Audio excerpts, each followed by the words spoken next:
Are you a middle person? I realize that's like an unclear question.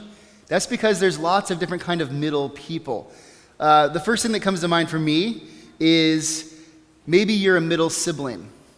I am not a middle sibling, so I don't know how that works. I've always been the guy on top, so I like that position. It was always good for me, and I've never been in the middle as far as that goes. There's other ways that you could be a middle person, though. Maybe you find yourself in the middle of other people's problems. And there's a couple of different ways that you can find yourself in the middle of other people's problems. And maybe it happens all the time and you wonder why.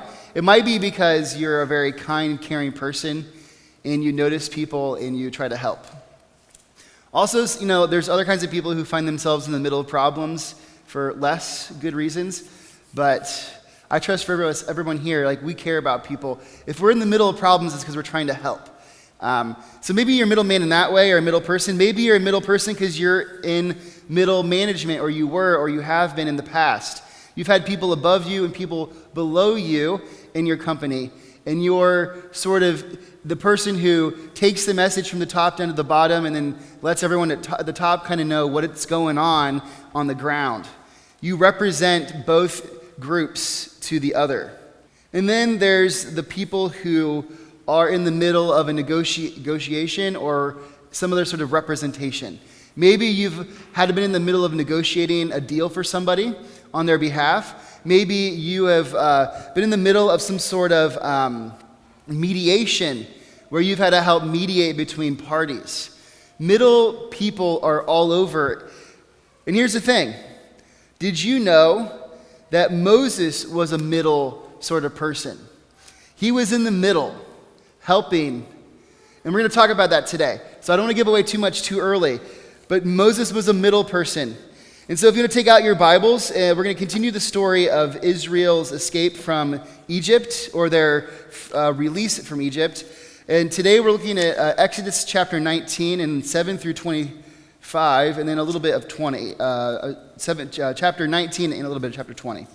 So Exodus 19, if you want to follow in the Pew Bible, starts on page number 104. And we'll be looking at, again, Exodus 19, starting in verse 7, and then we'll look a little bit at chapter 20, because this story brackets those sections.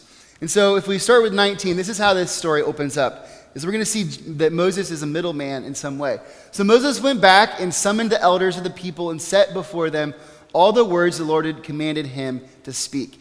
Now, if you were here last week, you will maybe recall that Moses and the Israelites got to Mount Sinai, and then Moses went up on the mountain because he was meeting with Yahweh. And Yahweh said, I want to invite my people into this covenant relationship where I will make them a special nation, a treasured nation among the nations, and they will be a kingdom of priests and a holy nation. And I will do this for them if they keep my commandments and if they basically are obedient to me. And so he sets up this covenant he wants to have, this marriage-like relationship. And so Moses takes that to the leaders, and that's where we're at right now. Like last week I mentioned that they accepted. Well, now we're going to look at the details of how that all works out. So Moses takes it to the Israelites, and their leaders are going to decide what they're going to do. So at this point, what we need to understand is that Jesus and his apostles understood that special status of Israel that God offered to them is the same status that he then offers to us. So we also have this special status. So this is when the Israelite leaders accept. Verse 8. The people all responded together, we will do everything the Lord has said.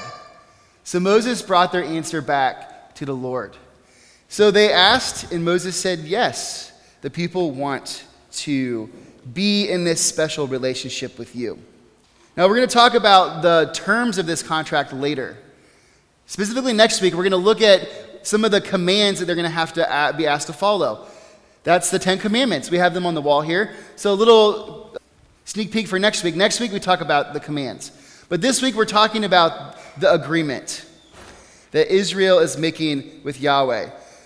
So they say, yes, we will enter this covenant. So we need to understand that the expectations that they had were passed on to us. We are the people who are going to be a part of God's kingdom.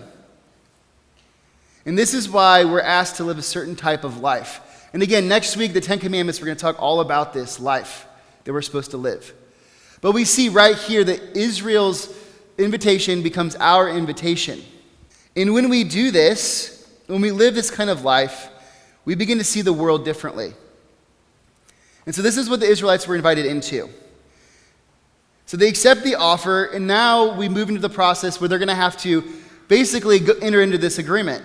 Like I said, it's like a marriage in a way. So there's a ceremony involved. So this is what Yahweh tells Moses in verse 9. The Lord said to Moses, I am going to come to you in a dense cloud so that the people will hear me speaking with you and will always put their trust in you. Then Moses told the Lord what the people had said. So the story is going to start to pick up now. Moses returns to the mountain. He brings to Yahweh the answer from the Israelites. And then what Yahweh says is, okay, I am going to speak to you in the presence of the people so that they trust you. So this relationship that Israel is entering with Yahweh is special in the way that they're actually going to hear him speak. Because to this point so far, Moses has been the only one that's been in Yahweh's presence. Moses has been the one that's heard the word from Yahweh, and then Moses has brought it to the people. But now the people are going to actually hear God speak. And this is an important lesson for us. We can't be God's chosen people if we don't meet with him. Now, luckily for us, we're going to hear this meeting. And if this was the meeting we had to have every day with God, I understand we would be a little bit frightened. But because what we're going to talk about later, we actually have a different way to meet with God than what the Israelites did. But at this point, what we need to understand is if we're people who follow Jesus, we need to meet with God. And that can be as simple as praying every day. So verse 10, this is how the meeting's going to go. And the Lord said to Moses, go to the people and consecrate them today and tomorrow. Have them wash their clothes and be ready by the third day. Because on that day the Lord will come down on Mount Sinai in the sight of all the people. Put limits for the people around the mountain and tell them, be careful that you do not approach the mountain or touch the foot of it. Whoever touches the mountain is to be put to death.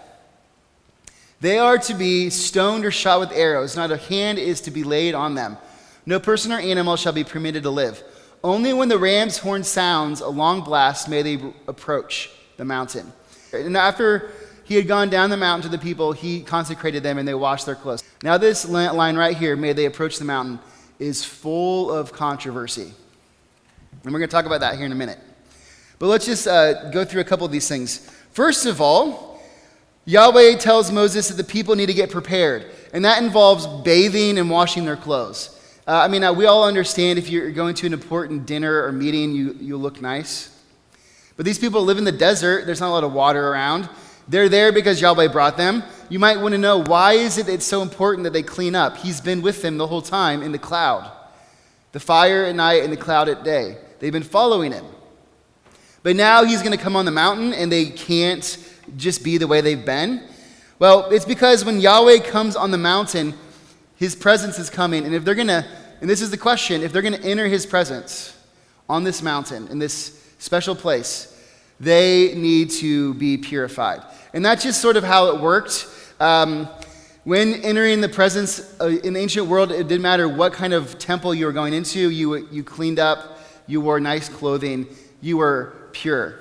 Because you're going into this place that was holy, and you didn't want to take any sort of something that would make the holy place impure. And so that's why they had to get ready. And we understand this.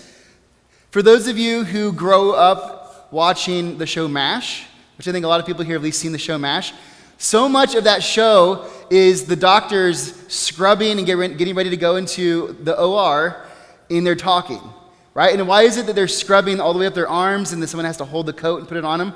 It's because they're going somewhere they have to be clean before they go to the OR, because if they're not clean, they can bring disease and infection to the people they're operating on. It's the same sort of idea. Be clean when you enter the presence of God. So Israel is getting ready. Now here's the big question. Were they supposed to enter the presence of Yahweh or not?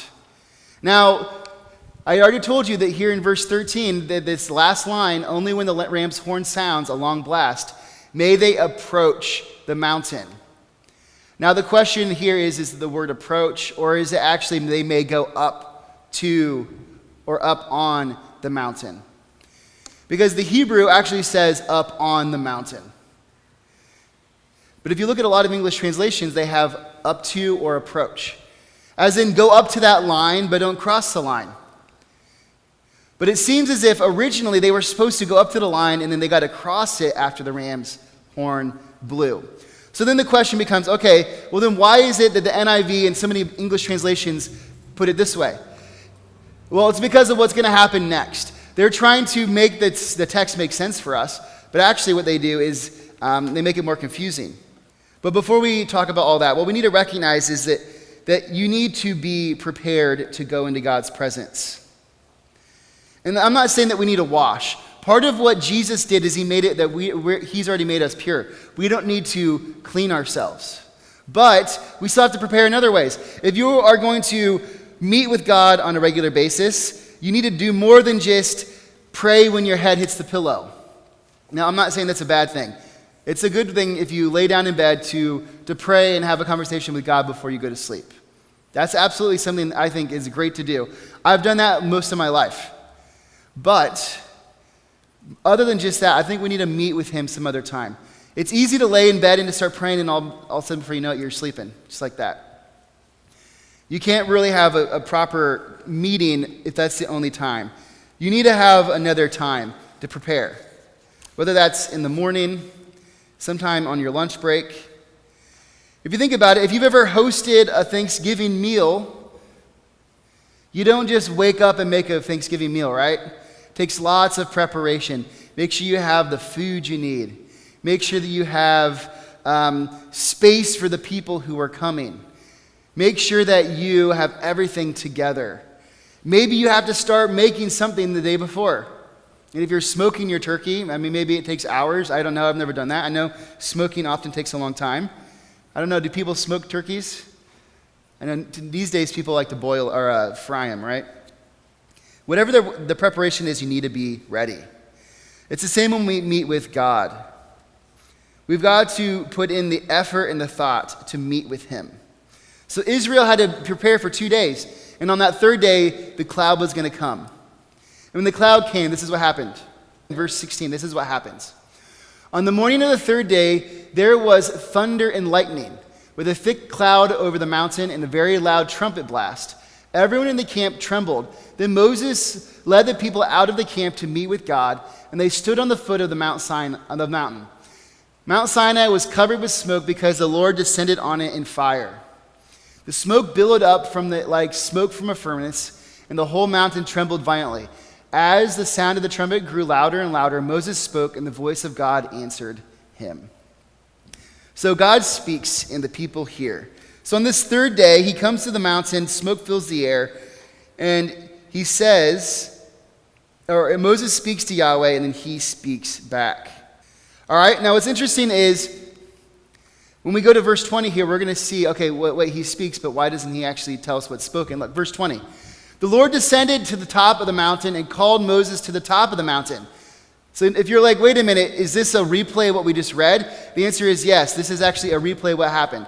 So Moses went up, and the Lord said to him, go down and warn the people so they do not force their way through to see the Lord, and many of them perish. Even the priests who approach the Lord must consecrate themselves, or the Lord will break out against them. So Moses said to the Lord, the people cannot come up Mount Sinai because you yourself warned us, put limits around the mountain and set it apart as holy. The Lord replied, go down and bring Aaron up with you. But the priests and the people must not force their way through to come up to the Lord, or he will break out against them. So Moses went down to the people and told them. So if you're a little bit confused, I think you should be. So first they go to the mountain, and then Moses speaks to Yahweh, then they hear Yahweh's voice. But then all of a sudden, then the story stops, and then it's as if the story rewinds and starts again. But this time, Yahweh calls Moses up, and he says, okay, well, you can bring Aaron, but no one else. And then Moses is like, well, the people are down there where you told us to wait.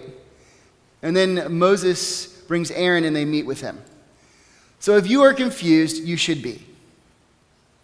Because there is something going on here in the text that you can only understand with a lot of reflection, patience, and a little bit of help. And I will say I had help right here. I will say, first of all, I had help. So what seems to be happening is the story is almost skipping. So if people remember the days of CDs, like I know a lot of you are probably, you remember records and you maybe had CDs. But CDs used to skip it, they got scratched, and it would just keep repeating that same line, and it wouldn't get past it because it couldn't read. It's as if the story is skipping here.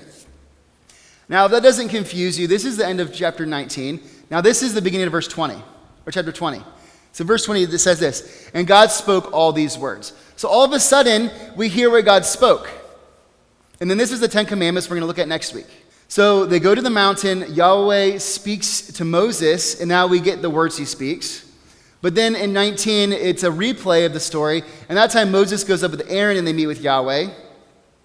And then we get to verse 18.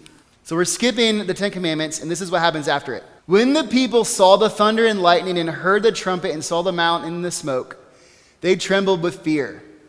They stayed at a distance and said to Moses, and this is the key to the whole story, speak to us yourself and we will listen, but do not have God speak to us or we will die.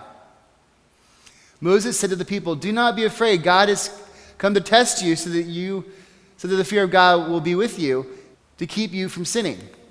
The people remained at a distance while Moses approached the thick darkness where God was. So here's what I think happened based on the help of some people who spent a lot of time reflecting on this story. So we read the beginning of 19 where they get to the mountain and Yahweh speaks. Now we read what he says in chapter 20, 1 through 17. And then we see a couple of replays in 19. And then we get to the end of 20, what we just read. The people hear Yahweh speak, and I think they were supposed to go up with Moses. They were supposed to go into his presence, but they said, oh, wait a minute, Moses. We don't want to walk through that fiery cloud of death. Why don't you go for us? And you can tell us what Yahweh says, and we'll listen to you. But we aren't going to go. And then the story has to reset because they don't want to go. Moses has to go up there, and then Yahweh says, okay, well, if the people don't want to go up, they've lost the opportunity. Tell them they can't pass the line. Instead, bring Aaron. Remember, Aaron is the priest. He's going to become the high priest. And his family is going to become the priesthood. But at this point, there is no priesthood. We haven't got to Leviticus. But the priests are the middleman between Yahweh and Israel.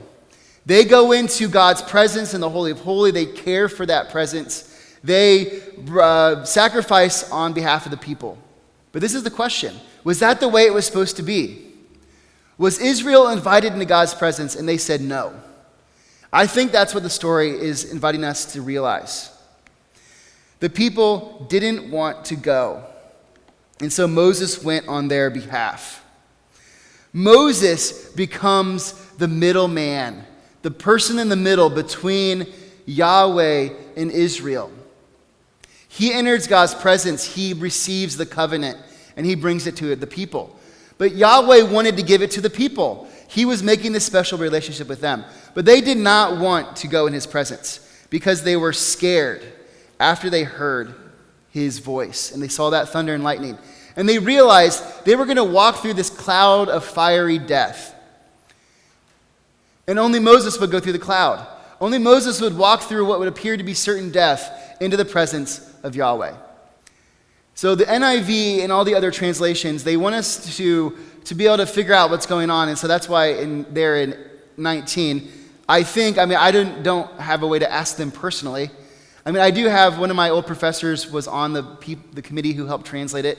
I could maybe ask him, but honestly, he doesn't know who I am. He probably wouldn't answer. They made that decision for some reason. But there are other translations, and when you actually read the Hebrew, it says up onto the mountain. They were supposed to go into God's presence, and they said no. And then Moses becomes the man in the middle. And then later they get a high priest. And Israel is never able to enter able to enter into God's presence. There's always somebody like Moses. And then what's interesting is when we get to Deuteronomy, this is what we're told about Moses. This is Moses speaking to the people. He says, "The Lord your God will raise up for you a prophet like me from among you, from among your fellow Israelites. You must listen to him, for this is what you ask of the Lord your God at Horeb on the day of the assembly when you said, 'Let us not hear the voice of the Lord our God, nor see his greatness fire anymore, or we will die.'" So right there, I think that is showing us exactly what happened. Moses says, "Hey, remember, you were supposed to go on the mountain with me, but you didn't want to, so you sent me. And so there's going to be a guy like me that comes. You need to listen to him." Verse 17, "The Lord said to me, 'What they say is good. I will raise up for them a prophet like you from among their fellow Israelites. And I will put my words in his mouth. He will tell them everything I command him.'" Now, when it says he said this is good, I think what Yahweh is actually saying is, okay, I will honor their request. It is okay. We are still good. Not as if that's what I wanted, but that's what I'm willing to accommodate. But they better listen to this guy I send. So here's the question. Was there ever another Moses in Israel? If you follow the story, there isn't. Joshua definitely isn't, even though there are Jewish interpretation is this is Joshua. And the reason the Jewish interpretation is this is Joshua is because you're going to find out in a minute who we say it is. And it can't be the guy we say it is. So they think it's Joshua. Joshua was not a good leader, not like Moses. It's not David. It's not any of the judges. It's not even Samuel. It's none of these people. So who is it? Who is this person who has this special relationship with Yahweh on behalf of the people? It's no one until Jesus. Jesus is the one. If you read the Gospel of Matthew, the first one, when you open up the New Testament, Matthew goes out of his way to make Jesus the new Moses. Moses, or Jesus' family in Matthew, is driven to Egypt. Herod tries to execute the babies like Moses. And Jesus escapes into Egypt. And then he's brought in out of Egypt like Moses' family. And then Jesus has a Sermon on a Mount. Have you ever wondered why it's called the Sermon on the Mount? Because Jesus goes up onto the mountain, and on the mountain he teaches this new covenant to his people. And there's a many more connections. Matthew goes out of his way to show that Jesus is the new Moses. And just like Moses, Jesus is the middleman between us and God. But he is the ultimate middleman because he is God himself. Jesus is our middleman to God. He is the one that bridges that gap that no one could bridge. Not even Moses could bridge it properly. He did his best, but Jesus bridges that gap because Jesus is our middleman to God. And when we go to Jesus, we're able to enter God's presence. So the Israelites did fall short that day, and they asked Moses to go on their behalf into God's presence, to be their middleman. But I think what we see is that we were always going to need this middleman. We were always going to need somebody to make God, who is that fiery cloud of power, accessible to us in a way that we could comprehend as humans who are finite and physical. And that person was Jesus. God said, "I will do it myself.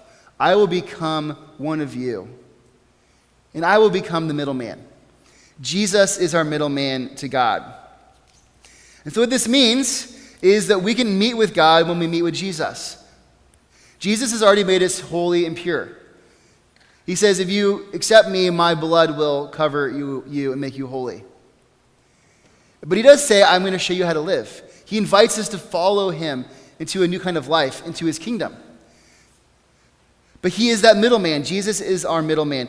And so when we want to meet with God, we meet with Jesus. So yes, if we prepare to meet with Jesus on a regular basis, we are meeting with God. If we are coming into God's presence to worship him in worship like we do today, who is it? We are worshiping Jesus. And when we receive communion, we are reminded of the sacrifice that gave us life through Jesus. All of it's about Jesus, because Jesus is our middleman to God. So Moses was the middleman. Moses was the one who first invited Israel into God's presence, and then he went on their behalf when they couldn't do it. Jesus goes on our behalf when we couldn't do it. And then he says, I will show you God. Now, next week, we're going to learn about the life that Israel is supposed to live. The life that Jesus also asks us to live. But before that, we see that Jesus is our middleman to God.